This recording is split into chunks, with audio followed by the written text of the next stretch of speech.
Bueno, bienvenidos al episodio número 69 de esta gran serie de educación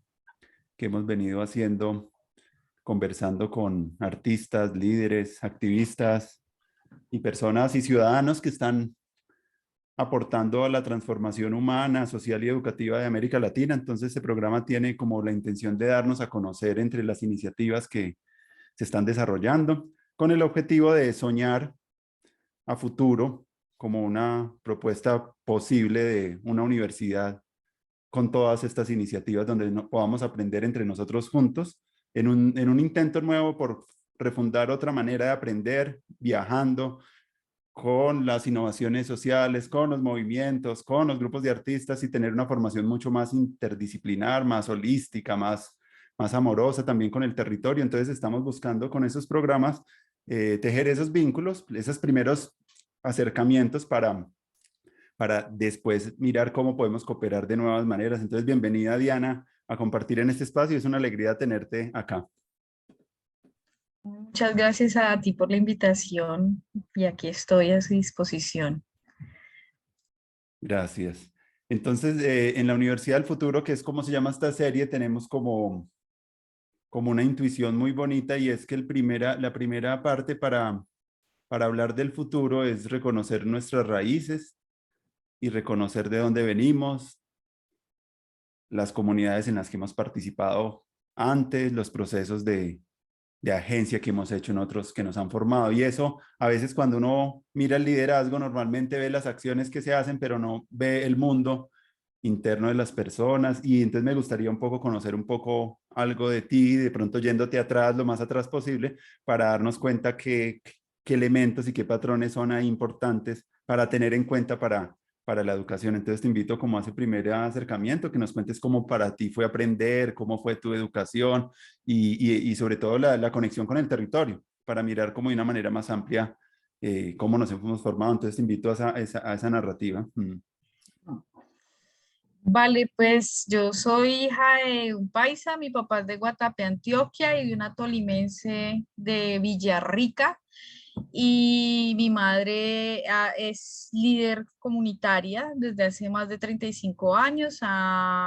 desde que le tocó a ser ama de casa, pues ligado al proceso de consolidación y adecuación de aquí del barrio donde yo vivo, donde vivimos hace más de 30 años,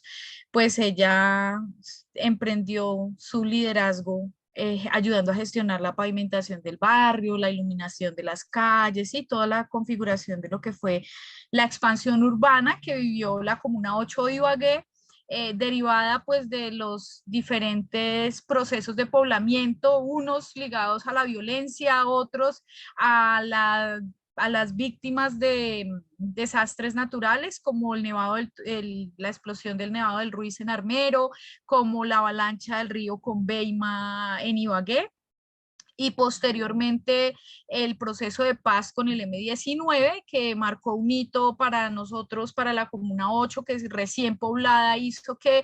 se focalizara una gran oferta de servicios sociales para las poblaciones aquí habitando. Y pues yo fui como parte de un semillero de liderazgo juvenil que adelantó la Fundación Grupo Social en el 92, 93. Entonces, ahí como que mi primer acercamiento a los procesos comunitarios estuvo relacionado con la realización, la creación de una radio comunitaria en el barrio,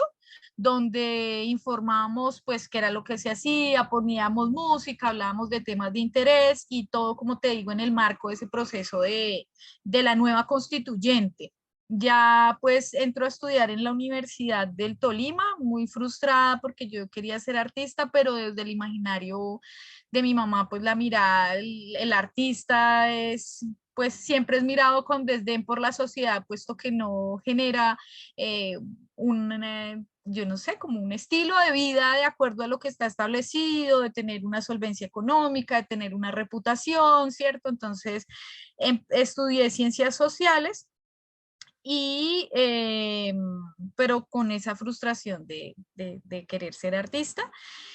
Y ya luego me graduó como profesional y empiezo a caminar con el pueblo Pijao, camino un poco con los indígenas del Tolima, camino también con algunos indígenas del Putumayo.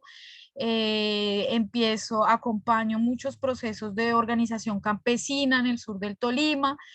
Y ya cuando decido hacer el posgrado, pues entonces entro como en una cuestionamiento de decir, bueno, ¿yo quién soy, cierto? ¿Yo qué soy? Porque yo caminaba con los indígenas, pero y me sumo a la lucha indígena y creo en la lucha indígena y reconozco que pues hay mucho de indígena en toda América Latina, pero pues yo no puedo ser indígena, ¿cierto? Y campesina, pues mi familia es de ascendencia campesina, pero yo no soy campesina. Entonces, como en ese preguntar quién soy y eso que tú dices de volver a las raíces, porque pues parte de ese adagio popular es que el que no sabe para dónde va, cualquier bus le sirve, ¿cierto? Entonces, yo para dónde voy, quién soy, qué hago. Y pues me reconocí como en ese proceso, como una mujer de la periferia urbana de pronto en un poco, en un ejercicio de rebeldía, de no estar como cumpliéndole los sueños a otros, me encerré como en pensar, pues yo qué puedo aportar a mi comunidad que me ha visto crecer, mis vecinas del barrio, la mayoría son amas de casa, es un barrio obrero, sí, y yo estudié, pero ¿qué le aporto yo a este barrio que fue el que me aportó para que yo pudiera ser? Y entonces pues decido emprender un ejercicio de investigación que lo que intenta es generar, promover un proceso de educación ambiental pues ligado a una situación muy fuerte que se vive acá en mi barrio y es que es atravesado por una quebrada que es la alcantarilla de Ibagué, ¿sí? Fue un ecosistema vivo y después de que crece la ciudad se establece que sobre esa quebrada es que van a drenar las aguas lluvias y alcantarillado de la ciudad y entonces es como un reflejo un poco de lo que pasa en todas las ciudades y ante esa preocupación, pues desde hace 5 años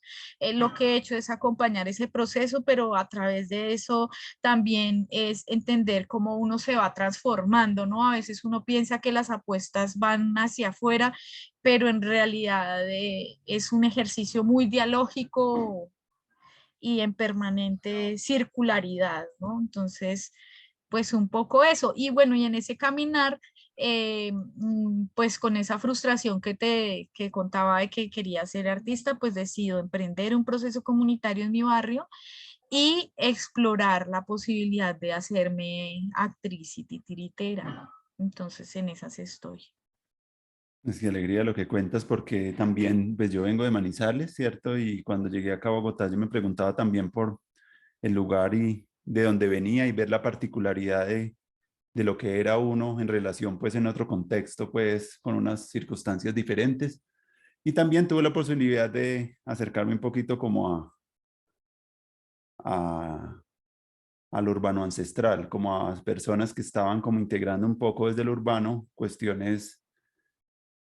y prácticas, sobre todo de lo ancestral. Y hubo como un solaz muy chévere de conocerlos porque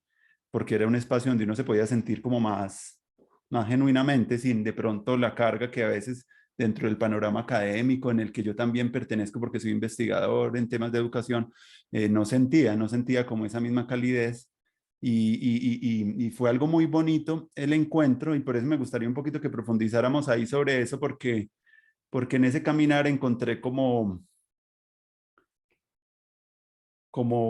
no solamente ya venir de unas perspectivas más posmodernas de la academia, donde todo el rato hablaban de deconstrucción, de todo que estaba funcionando mal, pero no había como un relato de regeneración y reconstrucción o de un mito, podríamos decir, una narrativa que uniera a las personas en confianza, en otro tipo como de ser humano, ¿cierto? Sino como que se quedaban a veces, era más el peso que se le daba a reconocer en qué estaba mal, pero muy poco en qué podríamos estar bien. Y entonces fue cuando empiezo la necesidad de encontrarme con estas otras voces que llenan como de un espacio de más tranquilidad, pero también de mayor propuesta ciudadana, no solamente pensar como en uno mismo. Entonces me gustaría hablar de eso porque cuando yo estuve en Manizales no fui muy consciente de eso, solo cuando llego acá, tal vez los momentos también que se estaban dando, pero también cuando ya vuelvo y por eso me gustaría preguntarte acerca de los Pijao, un poco de esa cultura que puebla un poquito lo que es Ibagué y también el eje cafetero y que debe tener una particularidad y si de pronto sería lindo para este programa, ya que has caminado por ahí, de pronto, como, ¿qué fue lo que aprendiste? Cuéntame un poquito cómo fue para ti esa relación. Y pues fue, yo pienso que ahorita como haciendo teatro hay un análisis de cómo pues vivimos en lo lógico, en lo paradójico y en esa contradicción, ¿no? Porque yo me fui a trabajar para una empresa petrolera, a mí me pasó un poco lo de la canción de Café Tacuba, que después pues renuncié, pero en esa empresa petrolera me encuentro con las comunidades del pueblo Pijao en Ortega, Tolima, un municipio que está explotando le están explotando el hidrocarburo desde 1942, 45 y eh, pues fenotípicamente son indígenas, o sea, pueda que no se autorreconozcan muchos de los que allí habitan, pero su tez, toda su morfología, su forma de hablar, sus hábitos, esos usos y costumbres que cuando uno camina con los indígenas dicen, no, es que nosotros somos uso y costumbre, somos uso y costumbre, y uno dice, pero ¿qué es eso? Pero ¿qué son esos usos y costumbres? Era lo que siempre me indagaba a mí. Y pues es entender que es la práctica, ¿no? Es mantener una palabra viva, una práctica viva. Y caminando con ellos decidí pues ya renunciar y decir, no, estoy en el lugar equivocado porque pues yo no estoy es de este lado, yo estoy es más de este lado y tengo problemas mucho acá en este lado por estar para allí. Y me acoge una familia que yo quiero mucho del resguardo indígena Pijao de Pocará, que es Rosaleida Leal Tapiero y su esposo Julio Morales, y con ellos empezamos a caminar en la Escuela Agroecológica Manuel Quintín Lame, que la adelanta el Grupo Semillas, y empezamos a hacer investigación popular a partir de cuáles son esas identidades del pueblo Pijao, porque todo el mundo dice que desapareció, incluso hay un libro de este escritor que me gusta tanto, el que es veterinario, Celso Román, en Las cosas de la casa, él tiene un cuento donde dice que los Pijaos pues son solo memoria, ¿no? Es un pueblo que desapareció. Y hay una lucha reivindicatoria por entender los sincretismos sobre los cuales se logran mantenerse las culturas originarias, ¿no? Y eso pasa mucho también con los muiscas, pasa mucho con otros pueblos que uno entra en una discusión, porque, pues que esos no son indígenas, porque el estereotipo social hace que se pretenda que el indígena siga usando taparrabo, que el indígena siga teniendo o unas prácticas que sean lejanas a la colonización y más los indígenas del centro que han tenido que vivir una fuerte presión económica para la consolidación de ese Estado-nación ligado a su producción, ¿no? A los diferentes auges cafetero, ganadero, arrocero, bueno, ahora extractivista y esperemos que en este nuevo gobierno no y más adelante tampoco. Pero entonces, en esa investigación del pueblo Pijao, pues entender es conocer la cosmovisión, entender que el pueblo Pijao está sentado sobre el gran resguardo indígena Ortega Chaparral que recorre gran parte del plan del Tolima y que esos usos y costumbres del pueblo Pijao se convirtieron en una amalgama que nosotros los tolimenses autoproclamamos como parte de nuestra identidad, pero en realidad lo que deben es mucho a esa cultura. El tamal, los bizcochos, la sopladera, el balay, el bolinillo, todas estas herramientas de uso cotidiano que en la práctica, en el hacer, en la siembra, forman parte de esas memorias y de esas luchas silenciosas por mantener viva por ser esos, hay otro poeta que es muy lindo que se llama Juan Manuel Roca, ¿no? Y se vuelven esos corpus delictis, esos cuerpos del delito ahí que en lo cotidiano están manteniendo, perviviendo, manteniendo viva esa cultura, es lo que permite hoy decir que yo y muchas personas, ¿no? Que sí hay pijao, que hay una lucha de un pueblo por no desaparecer y por reconocer que en un contexto de globalización, donde todos los días hacemos cultura, lo más importante es justamente saber uno quién es para poder dialogar con los otros, porque si no terminamos perdiéndonos y desconociendo que somos sujetos geográficos, que por Mm. más que la virtualidad nos llame, estamos obligados a un territorio que mal que bien no podemos negar y que ese territorio pues forma parte de un planeta al cual pertenecemos y le demos como unos mínimos éticos para Mm. vivir en él. Sí, súper importante eso, esa pregunta de la educación en un contexto vista desde el territorio, porque a veces como que no somos muy conscientes de eso, cómo nos forma. Y recuerdo haber leído a alguien que hacía una pregunta y que me llamaba mucho la atención. Cuando uno está en algún lugar, se pregunta qué es lo que yo siento y percibo en este lugar que no lo siento en otro lugar, como que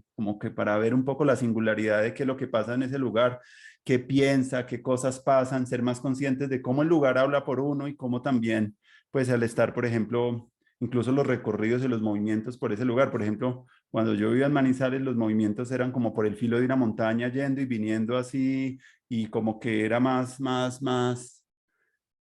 no había que ponerse como tantas citas para encontrarse con el otro, sino que uno se encontraba con el otro solo caminando por la dimensión también pequeña. Cuando ya estás en una dimensión de una ciudad como Bogotá, que es más grande, con otras complejidades, pues va cambiando un poquito también esas formas de que ese territorio hable por uno, ¿cierto? Entonces me parece Sí, muy bonito esa conciencia porque cada lugar tiene como eso y tiene también como un ancestro. A veces nosotros, y ayer estaba en un evento donde siempre se habla como de lo afro y de lo indígena, pero a veces como que en las poblaciones acá urbanas, yo creo que también debe haber un ancestro en urbano, un ancestro en el punk, en el metal, en el rock, en el hip hop, en comunidades que ahí también hay algo que también llama a preguntarnos como algo originario, algo como un espíritu que hace que un grupo se mantenga vivo, que tenga esa fortaleza y no solamente en las comunidades que reconocemos como usualmente como en el territorio. Entonces, como que me preguntaba también mucho, así como tú te lo preguntaste, como por ese lugar en el que uno, cuál era como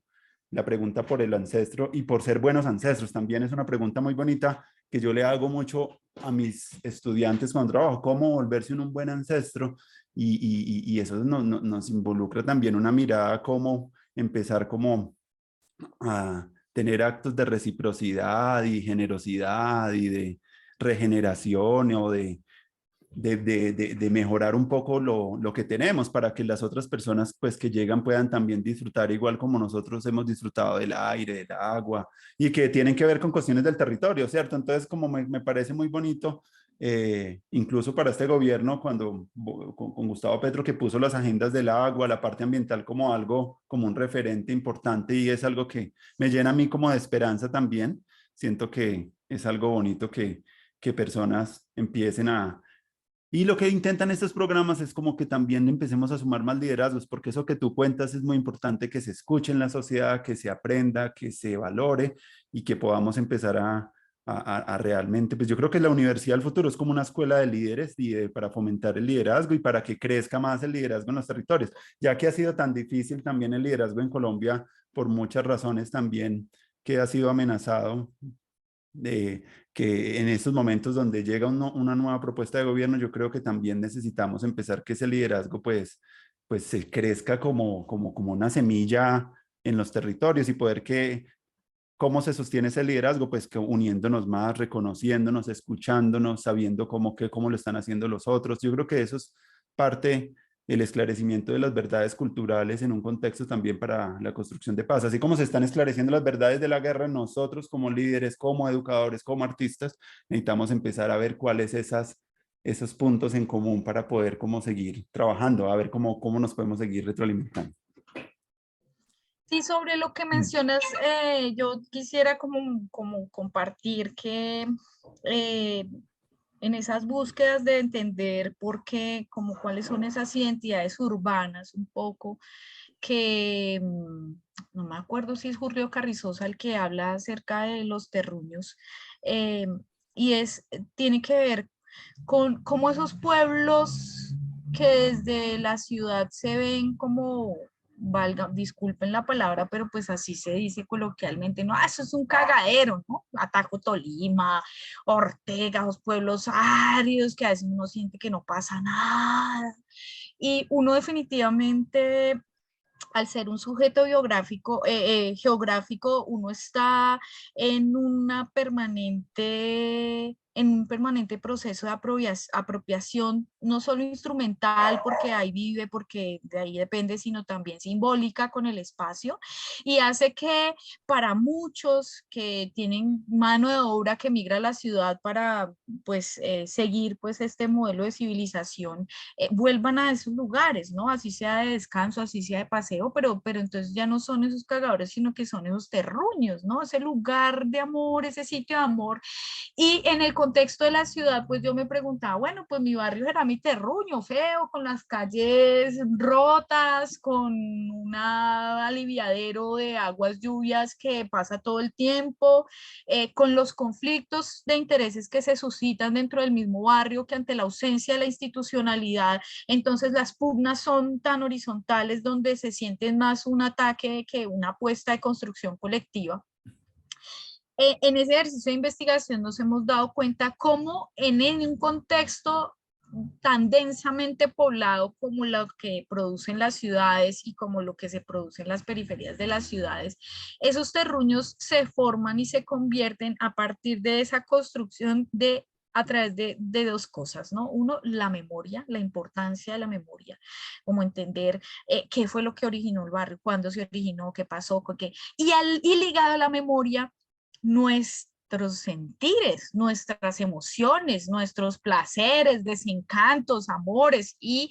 eso, un campesino puede decir, yo amo mi montaña, yo defiendo este pedazo de tierra, este árbol que está acá, pero uno viviendo en un tercer piso, ¿qué defiende? O sea, el viento que defiende. Entonces, esa defensa de esos Ah, territorios, esta defensa del urbano está ligado a vivir dignamente, ¿cierto?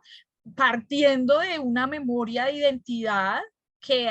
está aquí ahora, porque somos migrantes, pero que está aquí ahora y tiene una memoria de dignidad como pueblo y que se suma a una lucha a partir de eso, de esa memoria también de sentires, de encuentros, de disfrutar con el otro, de que es que aquí yo aprendí. Entonces,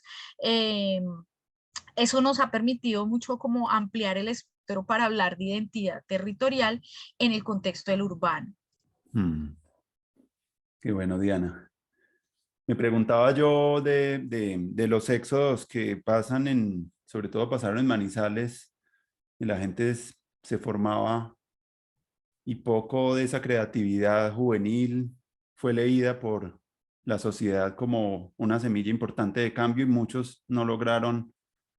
formar su proyecto de vida en la ciudad y es algo que me llama mucho la atención. No sé cómo ha sido Ibagué en ese sentido, pero algo que está pasando también es otra vez después de estos modelos de las ciudades como tan densos en población y en problemáticas, vuelve otra vez a hablarse mucho. Incluso Arturo Escobar plantea la relocalización un poco en el diseño de lo social, como que volvamos a relocalizar y también como que esa idea de la descentralización que en el 91 fue muy importante, vuelve a ser muy importante hoy para la educación, para la distribución, para la construcción de propuestas energéticas, para la cuestión de la salud, como empezar a que trabajemos como con una conciencia más en red y no tan centralizada ni en el conocimiento, ni porque esos modelos a veces no son como tan sostenibles, entonces, y hay otros modelos que pueden funcionar mejor. Entonces me pregunto yo mucho de esa oportunidad de una vuelta hacia lo regional y hacia la otra vez a la construcción de los territorios y a espacios. Ayer hablábamos con un espacio muy bonito que lleva años acá en Bogotá y que se reúnen cada viernes donde la montaña se toma la palabra, la cátedra de los cerros. Es un proyecto muy bonito porque van ciudadanos a aprender sobre temas de cómo regenerar los ecosistemas. Y se encuentran, a veces hacen travesías y van de un cerro al otro y se encuentran con la gente de los lugares. Y entonces me gustó mucho escuchar esa propuesta porque tiene que ver un poco como con el sueño que yo tengo de educación, que es un poco que no sea tanto ir a un lugar a aprender, sino que sea un recorrido que hacer con el otro y un lugar donde tú eres anfitrión y tú como pensar el liderazgo también como hospitalidad, como que yo te voy a hospedar y que tú después me vas a coger y vamos a ir y venir. Y en ese ir y venir sería muy lindo pues un diseño de la educación donde sea más como un viaje así, donde la ciudad se convierta como en el escenario de aprendizaje y donde podamos estar como yendo y viniendo, aprendiendo y no solamente como... Eso por muchas razones, porque lo que contaban en la cátedra de la montaña es que cuando en el lugar también, o cuando tú estás en un aula que es abierta, donde hay un bosque, donde hay otros aromas, se te pueden ocurrir y te puedes inspirar en metodologías muy diferentes que uno cuando está en un salón de clase con en una organización tan formal, pues como que no tiene esa misma creatividad que el mismo territorio. El territorio puede ser incluso el bosque, la exploración sensorial con todos esos elementos quizás puedan llevar a que el ser humano y el ciudadano se le puedan ocurrir cosas más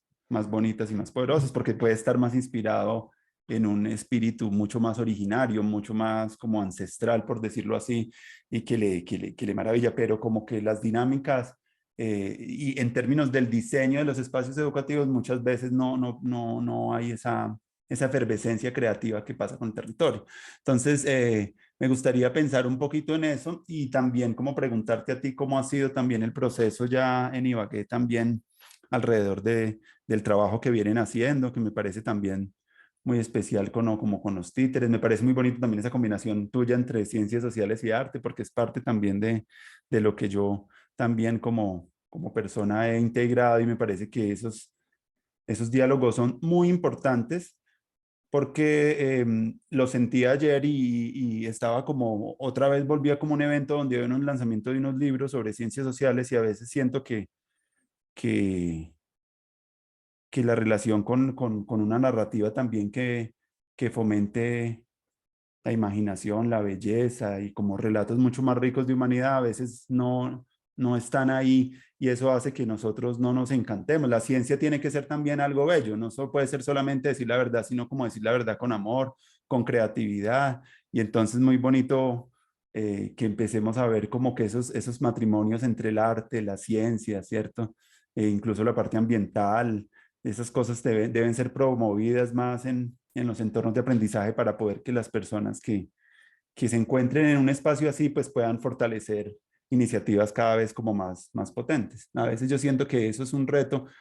porque todavía están las áreas del saber todavía muy divididos, estamos muy divididos socialmente y parte de la construcción de esa nueva forma de producción de conocimiento podría estar mucho más chévere cuando estamos en espacios intergeneracionales y dialogando entre más gente. Yo no sé eso cómo ha sido para allá, porque yo sé que la propuesta que ustedes tienen allá en Ibagué también tiene ese carácter del intergeneracional y de cuidar una cuenca.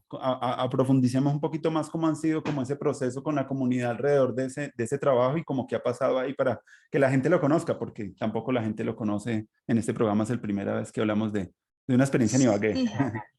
Sí, pues nosotros venimos desde hace, como comentábamos, 5 años haciendo un proceso de educación ambiental a partir de una estrategia pedagógica que se llama la Titiri Biblioteca Comunitaria. Y esta estrategia lo que pretende es que sea desde lenguajes estéticos ligados a la literatura infantil y los títeres, que pongamos a hablar, que hablemos acerca de nuestra realidad en el barrio, muy enfocada a reconocer, a problematizar la situación de degradación ambiental que se vive en esta microcuenca urbana que se llama Hato de la Virgen y que a través de ese proceso, pues lo que hemos podido y como que parte de esta innovación pedagógica tiene que ver con ese diálogo intergeneracional en consolidar grupos de creación artística con niños y niñas y grupos de investigación con mujeres, que todos pensando en el barrio, por un lado los niños y niñas crean obras de títeres con un proceso con unos módulos formativos que tenemos que varían, pero que lo que intentan es ir al barrio, poder nombrar el barrio, conocer las calles del barrio, identificar los problemas que aquí y surgen y crear historias que desde la fantasía, que desde la sabiduría de la infancia, proponen alternativas de solución a los problemas del barrio. Y el grupo de investigación de mujeres lo que quiere es comprender esa realidad del barrio, no solo desde esta primera mirada como muy intuitiva con los niños, de acercarnos a la realidad, sino de indagar un poco más, y hemos hecho un ejercicio de recuperación de la memoria colectiva, porque pues es muy, si no podemos entender la realidad si no sabemos qué ha pasado 100, 40, 50 años atrás, e identificar quiénes son los actores que inciden o que habitan el territorio para emprender escenarios o procesos de gestión de esas necesidades locales. ¿Dónde nos encontramos? En la realización de espacios abiertos de presentaciones artísticas. Este año vamos a realizar el tercer Festiencuentro Ambiental y de las Artes, 21 y 22 de octubre, y este año se llama El Valor Social del Agua. Entonces, anualmente definimos en consenso un tema que pueda ir nutriendo ese ejercicio de investigación popular que pretende transformar la realidad a partir de conocerla, de investigar con la gente, de visibilizar los conocimientos que podemos crear fuera de ese acartonamiento que genera la academia, o como la academia como el único lugar de enunciación de la verdad, sino de ver cómo nosotros, o sea, todos podemos investigar, y los procesos educativos son el escenario más fértil para investigar, y que esas investigaciones lo que permitan es llegar a cambios. Yo pienso que que esto es un proceso que forma parte de una rebeldía, de ser uno como cabezadura, eh, y que por tanto es muy difícil, no es fácil, no, para nada, yo creo que, y que cuando se dice no es fácil, a veces uno no logra dimensionar, pero hay muchas situaciones que generan la limitación para emprender este tipo de ejercicios. Yo por eso creo que los líderes y lideresas en Colombia, eh, pues Colombia tiene una capacidad para generar líderes producto también de los estados tan infames y tan indignantes en los que tenemos que vivir en un país tan biodiverso, que ha sido eufemísticamente llamado rico, pero que en realidad es un país frágil, ¿sí? Porque es biodiverso. Y esos niveles de indignación hace que cualquiera, que la gente diga, pucha, venga, tenemos que hacer algo, pero hay una estructura organizativa en términos jurídicos y económicos que legitima y que mantiene las lógicas de opresión sobre las cuales estos procesos de rebeldía, de resistencia, de promover miradas alternativas sobre nuestra realidad, tienen que pasar por el chisme, por la manipulación de la administración pública, ¿sí? Que es lo que nos ha pasado. Yo creo que una de las dificultades mayores que hemos tenido es que no hemos sido reconocidos, o sea, hemos pedido apoyo a nosotros. Yo siempre digo que a nosotros, como dice Nicanor Parra, nos ha pasado mucho lo que a Gabriela Mistral, que la pobre Gabriela Mistral se ganó el premio Nobel en nacional, pero nunca el municipal, ¿sí? Nosotros hemos estado solas, empecé yo sola, y ahora somos un grupo de alrededor 10 personas, y somos alrededor de 10 mujeres, quienes emprendemos un ejercicio de voluntariado para seguir exigiendo a la institucionalidad, al gobierno local, que atienda un problema gravísimo, y es que un ecosistema vivo está siendo degradado, y ligada a la degradación de esos otros seres que están allí, que son la naturaleza, pues está la vida nuestra. Si la quebrada se recupera, nosotros nos recuperamos. Desde la mirada de los pueblos originarios, la salud no es interna, la salud está también afuera, porque es que nosotros vivimos y dependemos de la naturaleza, no somos dueños de ella. Entonces, una de las principales dificultades ha sido esa,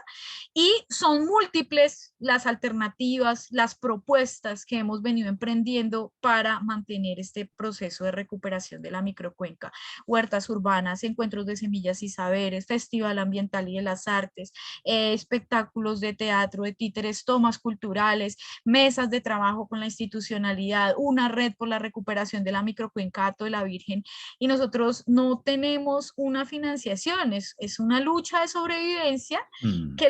la gente lo ve, que la politiquería, la corruptela, las dinámicas coloniales aún presentes en la provincia ven a quienes exigen como un detractor y no como un aliado que puede aportar a la transformación en términos de proceso versus esa mirada asistencialista, enferma y cancerosa que produce ir a ser la espectacularización de una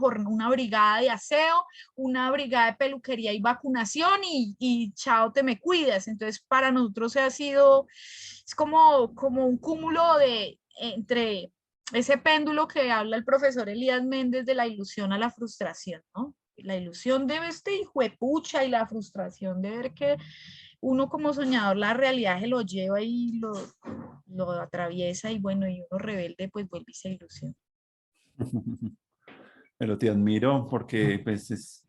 parte de esa perseverancia ahí que hay que seguir ahí manteniendo. Incluso en pandemia, muchas iniciativas culturales sufrieron mucho, sobre todo las de las artes escénicas acá, pues y los músicos, un gran...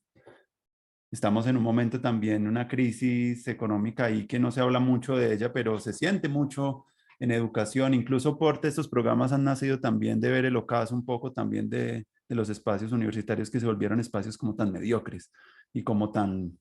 como que Tan no está, alejados de la realidad. y con tanta tecnocracia. Llegaron es como gente a gerenciar y a decir, eso no da, como que lo ven con una mirada, cosas que tienen que ver con la formación, con la cultura, con la conciencia ambiental, y eso como no es como con una cosa de unos índices como rentables o que eso de plata, sino que eso tiene otro valor y eso es lo que hay que pensar, a ver, tener una mirada del capital, no solamente el capital económico, sino como mirar el capital de una manera total, incluso ver cómo las comunidades también en sus intercambios están produciendo también una economía diferente, poner como que también es necesario construir teóricamente cosas para empezar a hablar que esas cosas tengan un lugar y hacerlo. Yo creo que el cambio político, además del activismo que hacemos, necesita también incluso personas que puedan empezar a hablar y a construir un conocimiento de eso que estamos haciendo, porque si no, pasa lo que pasó también en Manizales en mucho tiempo, en una efervescencia de muchas cosas, pero muy poca documentación, muy poca memoria, los jóvenes pasan y se olvidan de que pasaron unas cosas. Lo que yo recuerdo cuando participaba en los movimientos estudiantiles y todo eso, esas historias no hay como esa transmisión generacional. Lo que Hugo Semelman nos decía, la historia olvidada de la rebeldía en América Latina, cómo contar esa historia de los proyectos truncados, cómo contar esa historia de muchas iniciativas. Y esas iniciativas, creo yo, y se lo escuchaba también ahorita hace unos días a Francisco de Rux, decía que una de las cosas que faltó un poco más en el proyecto este de la construcción del informe de la Comisión de la Verdad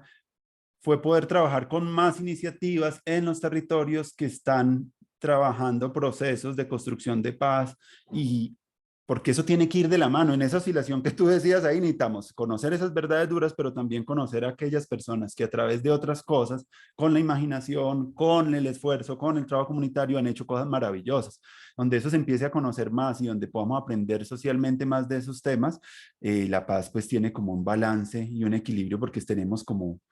lo denso, pero también como la construcción. Estamos ahí, entonces siento yo que para eso es que estamos haciendo este programa también buscando que, que, que, que, que a pesar de que tenemos muchas tecnologías hoy en día, siento que también pienso que y eso es político, el diseño de muchas de las redes sociales y de los algoritmos han afectado mucho también la conversación entre nosotros, los encuentros, y se ha perdido un poco esa cuestión del lugar como nosotros que experimentamos previo al Internet, otros vínculos y eso, pues celebra uno muchas cosas, porque pues acá estamos usando el Internet y todo eso, pero siento que también hay que tener, no sé tú cómo lo ves, sabiendo ese influjo también de las redes en el declive de las democracias, de las libertades e incluso como de las inseguridades, como que nos hemos como retraído un poquito y ahorita después de pandemia, pues siento esas ganas otra vez como de conectar con esos espacios, con la gente, más en lo presencial, porque tenemos una visión también distorsionada de la educación, pensando en pandemia que se hizo mucho a través de las tecnologías, que acceder a la cultura o al conocimiento se hacía solo a través de una pantalla. Y cuando uno que viene de otros espacios, que se ha dado cuenta como esa sensibilidad con el territorio, que pues que no es así, no podemos mentirnos sin caer tan fácilmente, porque claro, eso va a permitir, y eso lo están viendo las personas en educación como una solución tecnocrática a futuro de cómo sacar a muchos profesores y a poner a las inteligencias artificiales ya a trabajar, y se pierde un poquito también que el acceso al mundo, el acceso eso lo sabía también Paulo Freire cuando hablaba de los procesos de alfabetización. Él no estaba hablando solamente de leer el mundo, sino una lectura más amplia del mundo, poder. Entonces, no sé cómo tú ves, también me gustaría ver esa percepción tuya de ese contexto de cómo las tecnologías también, qué reflexión ahí de pronto te haces tú al respecto, cómo podríamos incluso mejorar también esa relación dentro del activismo con los mundos técnicos, ¿cómo te lo imaginas tú? Y pues de eso no he visto mucho. Yo de pronto lo que pudiera advertir es muy desde mi sentido común, desde lo que hacemos y definitivamente eh, sí hay la virtualidad es un escenario nuevo para la construcción de cultura, sí, es un espacio de intercambio que no es lo que uno cuando está, pues uno prefiere el abrazo, uno prefiere el beso, uno prefiere la energía y del otro, pues bravo, contento, ¿cierto? Pero la virtualidad sí ha traído un nuevo espacio, unas nuevas formas de relacionamiento y también ha traído con ellas los desequilibrios y las inequidades, porque cuando estuvimos en pandemia, tuvimos que recurrir a emprender el proceso creativo con los títeres, con los niños y las niñas que nos veíamos antes una vez a la semana, íbamos a mirar la quebrada, jugábamos en el parque, hacíamos de todo, y en la pandemia nos tocó por internet y por internet los niños no tenían internet, era el paquete de datos pegados desde el celular donde la conexión no nos entendíamos nada, ¿cierto? Entonces, las brechas siguen siendo las mismas, la inequidad sigue siendo la misma y lo que se genera, siento yo, es una dinámica de consumo, puesto que podemos acceder a mucha información, pero no hay una reflexión profunda o no hay una reflexión acerca de la información, de qué tipo de información quiero yo, está para qué me sirve. Bueno, quienes tenemos la posibilidad de pronto de asumir una lectura crítica alrededor de esto, tenemos facilidad para acceder, pero quienes no, pues hay una mayor potencia y una mayor fuerza que tiene tanto el modelo económico que está ligado a esta masificación de la globalización para generar ciudadanos de consumo y una ciudadanía de consumo y yo digo, y una manipulación yo creo que mucho más grande, porque el Facebook de uno le muestra lo que uno quiere ver, pero cada Facebook es diferente y, y pues no, yo cuestiono mucho y digo, bueno, pero ¿qué es lo que se está viendo ahora y por qué? Entonces, de pronto para unirlo un poco también con lo que mencionabas acerca de todo lo que se hizo en América Latina, pero qué pasó, ¿cierto? Mm. Es la necesidad de desarrollar procesos que estén ligados a una praxis educativa, a una praxis pedagógica, puesto que el hacer por el hacer se convierte en activismo o la sola reflexión pues se va abstrayendo tanto que no permite entender la riqueza que hay en hacer y pensar la vida, ¿cierto? Para proponer nuevas formas de verla o reivindicar otras formas antiguas de verla que se postulan como propuestas emergentes frente a la actual crisis ambiental que estamos viviendo y pues derivada de la crisis ambiental, pues la social, la económica, la política, ¿cierto? Todo. Entonces, a mí me preocupa mucho ya de pronto para finalizar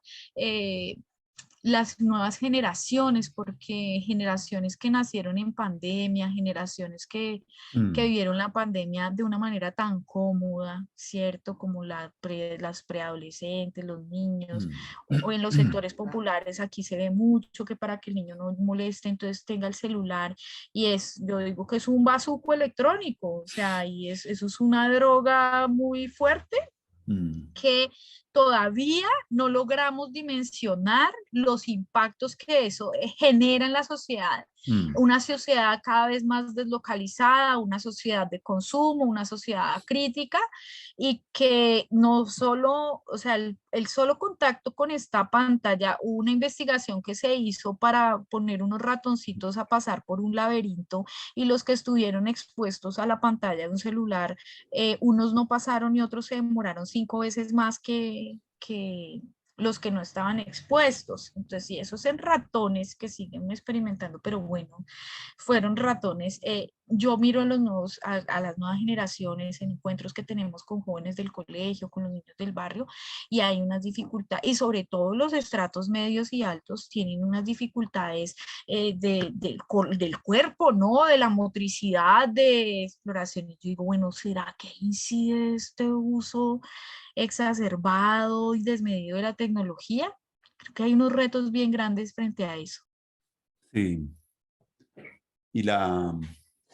me gustaría también de pronto que conversáramos, bueno, no sé, en este contexto también de Colombia para la paz y todo eso, pero es una reflexión que estamos haciendo también en este programa de, de cómo empezar a apropiarnos más nosotros como ciudadanos, no solo del informe, sino que qué más podemos hacer, incluso nosotros en las aulas, los profesores, la gente que está buscando también refundar espacios institucionales nuevos también. Es una cosa muy bonita porque normalmente a veces la gente solo señala como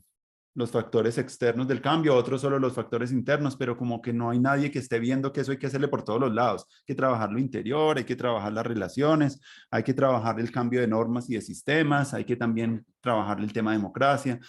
porque a veces normalmente cuando uno ve en la escuela la conciencia ambiental a veces se agota mucho en una hacer una práctica, pero no se trabaja la parte interior, sino que se trabaja, bueno, vamos a hacer el compostaje, vamos a hacer la paca.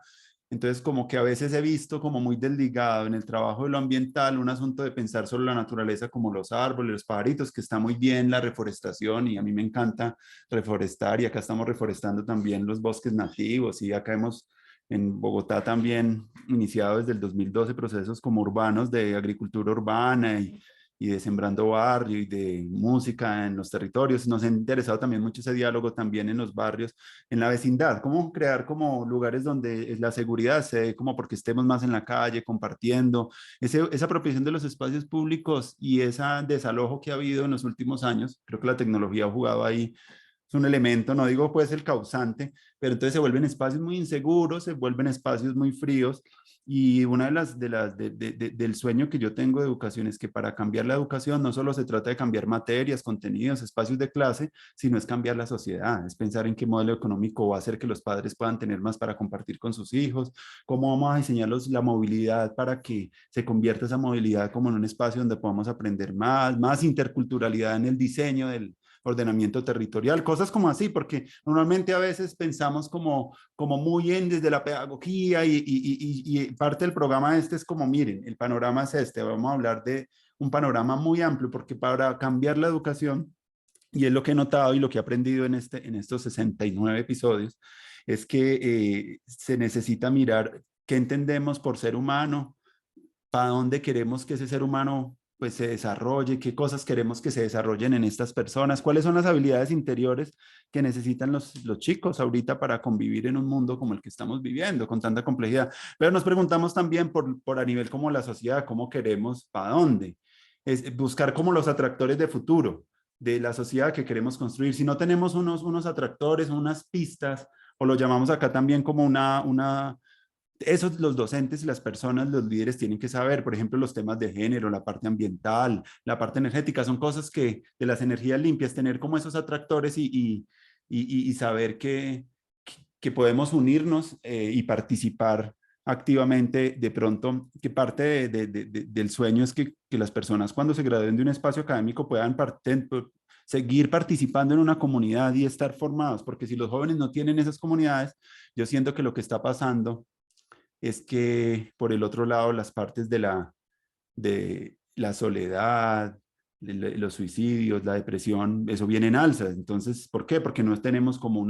unos espacios de pertenencia sanos dentro de nuestra sociedad que permitan que la gente se pueda sentir segura, confiada, que pueda hablar. Y si no hacemos eso, va a ser una generación pues que va a tener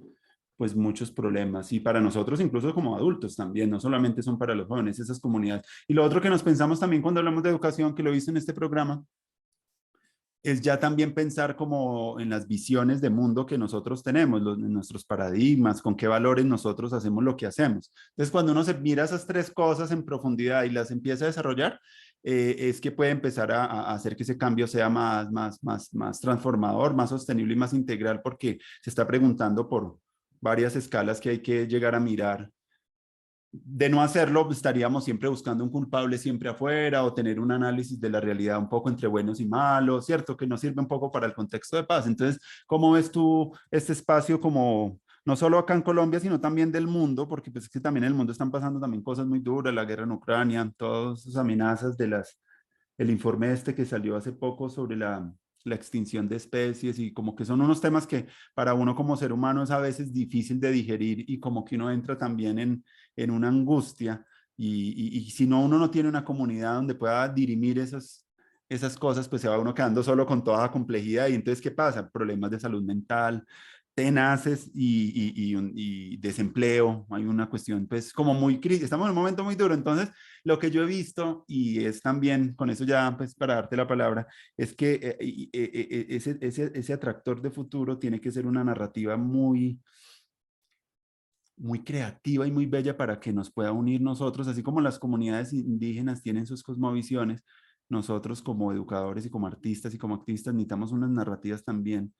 no solamente de la distopía ni del caos, sino también una narrativa que realmente ilumine un campo donde más personas puedan estar, donde haya mayor desafíos para todos y no solamente una cuestión así como tan oscura. Lo siento yo y lo reitero porque la verdad siento que falta un poco más aportar a esa construcción. Y esa narrativa, curiosamente, o esa mitología está muy relacionada con nuestros lugares. Esas mitologías no van a surgir solamente de la imaginación así, sino que eso va a estar muy ligado como al fermento también del territorio, a las particularidades de las gentes, de sus maneras culturales. Ahí van a surgir esos relatos que van a permitir que más personas puedan confiar, que puedan cooperar, que se puedan sentir seguras, porque con una base solamente crítica no podemos realmente construir esas comunidades de pertenencia porque vamos a estar generando siempre es un debate muy desde lo logos, desde lo racional, desde la perspectiva como de la sospecha. Pasar de las filosofías de las sospechas a las hermenéuticas de la confianza. Es algo que he aprendido también mucho en este curso. Y creo que como profes, como investigadores, tenemos ahí como elementos para que esa confianza pueda nutrirse, se puedan sentir seguros, así como a los niños les gusta sentirse, decían, unos niños me decían, es que qué es lo que me gustó de la pandemia, es que los profesores nos preguntaron más por la parte emocional, ellos a veces daban sus clases y como que entraban de una al tema, pero se dieron cuenta de que es necesario a la hora de construir conocimiento en cómo estás, cómo te sientes, cómo honrarle la dignidad a las personas, cómo trabajar eso. Entonces, esa es como una reflexión que hago así abierta para que vayamos redondeando también nuestra conversa y lo que nos quieras contar, las apuestas que vienen y por donde quieras. Me encantó también conocerte y saludarte. Sí, yo creo que pues es un tema muy amplio y yo pues te voy a hablar de pronto desde lo que hacemos desde acá. Mm. Y esta propuesta de educación popular ha construido unas categorías de análisis de esa realidad dentro de las cuales está lo creativo, que es el individuo, el ser, ¿cierto? Mm. Lo comunitario, y dentro de lo comunitario está la relación de familia, la relación de vecinos y tal, y la microcuenca, que tiene que ver con esa relación con el ecosistema vivo, ¿no? Con esa Mm. naturaleza de ciudad, que en la ciudad pues todo esto es naturaleza, todo esto es naturaleza, pero es naturaleza transformada, pero no deja de serlo. Entonces, desde ahí esos horizontes que nos hemos trazado, pues dialogan, caminan entre el ser individual, el ser colectivo y el ser biológico en relación con los otros seres. Y pues lo que soñamos y lo que esperamos es que pueda haber una dignidad, mi dignidad como ser en el autorreconocimiento de quién soy, qué es lo que quiero, y yo que pueda, que en el contexto de estos espacios donde a veces, o yo he ido mucho, yo digo que yo soy una actriz de vereda, yo soy una artista de vereda y de periferia, es poder llegar a esos lugares donde nunca han visto títeres, donde nunca han visto una obra de teatro y que las infancias, que la sociedad tenga la posibilidad de el ensueño, del sueño, ¿cierto? De la fantasía y de que en este contexto urbano, en este contexto de empobrecimiento, de miseria, haya un espacio para pensarse y crear un cuento, para hacer un títere, para hacer tal, es mostrar otras ventanas para ver el mundo, ¿no? No solo una ventana de la violencia, del dolor, de la aguantada de hambre, ¿cierto? Sino también, bueno, en medio de eso, pues al menos allí respiro un poquito y de esa manera aportar a la construcción de proyectos de vida de seres que logren entender la importancia de la lectura para la construcción como sujetos sociales, como sujetos críticos. Justamente este año estamos haciendo la sistematización de la experiencia de este proceso y ha sido muy lindo ver a los jóvenes, la primera generación de la Titiri Biblioteca que ya tienen 17, 15 años y decir, sí, a mí me sirvió venir acá porque es que a mí me gusta la lectura, cuando tocaba hablar pues ya no me daba miedo, yo antes era muy tímido y yo ya llegué al colegio y ya volando, ¿cierto? Entonces chévere ver cómo, aunque hay una apuesta política social, en realidad lo que es, queremos llegar es a sembrar una semilla en el corazón humano. Una semilla que es un relevo generacional, o sea, yo soy hija de una semilla de resistencia, mi mamá es líder comunitaria y yo, pues yo digo, pues yo le aprendí a esa señora y pues si eso fue lo que me enseñó, tenemos que hacerlo y quienes también lo sientan, pues hay que hacerlo. Y en lo comunitario es que este tipo de ejercicios que nos permiten reconocernos como ciudadanos hagan que nos reconozcamos en el marco de esas ciudadanías de la sociedad moderna, una ciudadanía de derechos y logremos exigir y emprender esos procesos de gestión local de nuestras necesidades enmarcados en, pues, en la legalidad, enmarcados en el respeto por el otro, enmarcados en un escenario de lo formal. Yo creo que lo pues también está bien lo que se puede hacer. Lo subversivo es subvertir un poco esas formas tradicionales de acusar al otro, de denunciarlo, de señalarlo, de hablar mal del otro, desconociendo su contexto y más bien generando espacios para poder exigir nuestros derechos menos de una forma menos violenta, ¿no? Menos agresiva de lo que ya cotidianamente tiene este país, para que cuando un país empiece a reconocer que la vida de los seres humanos vale, yo creo que puede tener más posibilidades de empezar a reconocer que hay otras formas de vida que también valen y que son indispensables para que nosotros podamos mantenernos, ¿no? A mí me duele mucho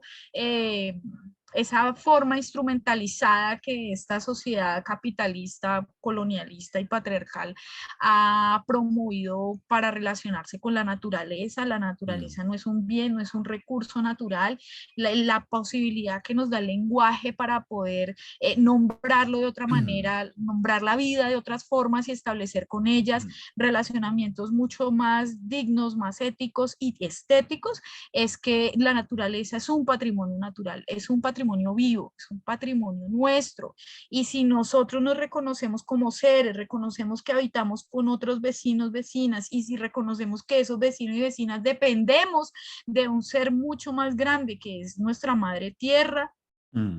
podremos llegar a ese horizonte de una sociedad sustentable, de una sociedad, pues es normal que hayan conflictos, que haya lo que sea, pero que no se repitan de forma tan aberrante como ha sucedido acá en este país. Diana, una última cuestión que me gustaría que a todos les estoy preguntando tiene que ver con esa universidad del futuro, con ese espacio imaginativo que está allá en nuestras mentes, nuestros corazones y en las voluntades de muchas personas. ¿Cómo sería para ti si pudieses? Todos hemos pasado por algunos espacios formales. ¿Cuál sería pensando en esa, acá llamamos no utopía, porque utopía es como poner una meta para muy lejana que resulta a veces como creando, mientras va llegando mucho terror. Y la distopía es como la cara negra de la cosa, pero hay un concepto que estamos utilizando que se llama protopía, que son como unas pequeñas utopías que hacemos que sabemos que son más conjeturales, como que pueden estar cambiando y que es una visión como de reconstrucción social. Esa palabra se la aprendía a un filósofo, Kevin Kelly, que él hablaba de, de que la modernidad construyó utopías, pensemos en Lutero y todas estas visiones así de progreso grandes alrededor. La posmodernidad construyó como utopías o muchas veces distopías, como relatos muy fuertes del caos, de la catástrofe, de la pérdida, de la extinción, que está bien, pues, sucedieron y hay que tenerlas en cuenta. George Orwell y todos esos relatos así como del gran hermano y bueno. Pero él dice que ahora, en el siglo XXI, necesitamos construir como ponernos en la línea de construcciones de utopías como en escalas más locales y más pequeñas, así como la utopía Además, de la porque ya el titiribiblioteca. país, ya porque la tierra se va a acabar, entonces no sea tan largoplacista, No lo haga porque tan lejos porque pues ya, exacto, todos vamos, entonces como que nos invita a una construcción como desde que uno se levanta, desde cómo trata, como pensar como las pequeñas utopías de uno levantarse al otro día, de tener vida, de estar como yo creo que una de las cosas que más podríamos aprender a nivel de ambientalmente para reconstruir esa conciencia mental es como hacer a la gente sentir viva. ¿Y qué es sentirse vivo? Con sentirse como con esa vitalidad. Esa vitalidad se ha perdido y que podamos nosotros como educadores volver a recuperar esa vitalidad con las metodologías que tengamos a nuestro alcance. Creo que el arte es importante para esa vitalidad, pero habrán muchas cosas, el deporte, las artes marciales, bueno, muchas otras experiencias. Entonces me gustaría de pronto para que ya terminemos este bello encuentro con Diana Hoyos en este episodio tan bonito, hablando sobre la Titiri Biblioteca, los proyectos que se están haciendo en Ibagué, contar un poquito sobre eso, como qué pistas nos podrías dar que puedan ser protópicas para esa construcción de esa universidad, que seguro que con tu experiencia en tus liderazgos nos puedes dar también como algunas pistas y que también esas pistas pues las podamos construir entre todo, porque yo lo que sé es que eso no va a ser una cosa así como una catedral, sino va a ser un bazar, eso va a ser como un carnaval, la Universidad del Futuro va a ser como una fiesta que ya la estamos construyendo. No es algo, esa es la otra cosa, no es el futuro como es algo que está allá adelante, sino que es algo que está ya naciendo en nosotros, ya está algo que ya, como dicen los muiscas acá, ya amaneció, ya estamos como en los primeros minutos, cuando están cayendo los rayitos de sol, ya estamos empezando a ver una luz ya ojalá, más clara, dicen ellos así. como dicen allá en el Putumayo, invitarásme, ¿no? Invitarásme a a esa universidad. Yo quiero conocerla también. Mm, Creo que tú lo has mencionado, creo que lo hemos venido como conversando un poco y es la necesidad de ser más integrales, ¿no? Yo creo que hay esas líneas disciplinares específicas que nos han sesgado un poco esa mirada, que cuando uno va al médico, dígame una sola cosa. No, me duele la cabeza, pero la rodilla no, yo solo la mira la cabeza como si uno fuera un sujeto fragmentado o como si la realidad estuviera fragmentada. Creo que no, creo que hay que trascender eso, que la interdisciplinariedad, que la transdisciplinariedad son urgentes en estos momentos porque nos permiten contar con esas múltiples voces que van dando paso a ese rompecabezas que puede ser la realidad. Lo otro es que no más capitalismo cognitivo, es muy jodido que la comunidad siga siendo el lugar para que hagan las tareas y no pase nada, ¿no? Yo creo que la universidad ha sido también y ha tenido dinámicas asistencialistas, pues porque tiene unos semestres y todo, pero yo creo que son instituciones una institución pues se supone que es un actor dentro del territorio y tiene una historicidad y por tanto vale la pena que sean mucho más respetuosos de los procesos sociales y comunitarios y por mm, tanto puedan entenderlos en términos de tiempos. Eh, y creo que otro elemento muy importante que me chocaba a mí mucho cuando estudiaba sociales era que mis profesores y profesoras siempre nos ponían a pensar por allá. Y pues como mi mamá siempre estaba hablando del barrio, yo quería aterrizar esas reflexiones al barrio y a veces yo me quedaba como en la mitad de camino, que uno no, como que hay una brecha ahí muy jodida. Entonces, creo que otro elemento de destacar es la necesidad de reconciliar la universidad con la gente, con la Mm, vida, así que no hay otro laboratorio posible para hablar de, de los problemas sociales que no sean los mismos problemas sociales, mm, ¿cierto? Entonces, yo creo que eso, y también en este contexto histórico, yo creo que nuestra universidad ideal para aquí, para donde estamos, es una universidad colonial, es una universidad que se piense desde los que es la gente, las personas que están produciendo conocimiento mm. y pues puede ser muy pachamámico y lo que sea, pero yo reivindico que sea una universidad de Yala, que sea una universidad de continente latinoamericano que dialogue con los otros continentes, que pueda entender el mundo, ¿cierto? Pero desde donde ese lugar de enunciación, ¿no? Poder tener Mm. una plena conciencia de dónde estamos y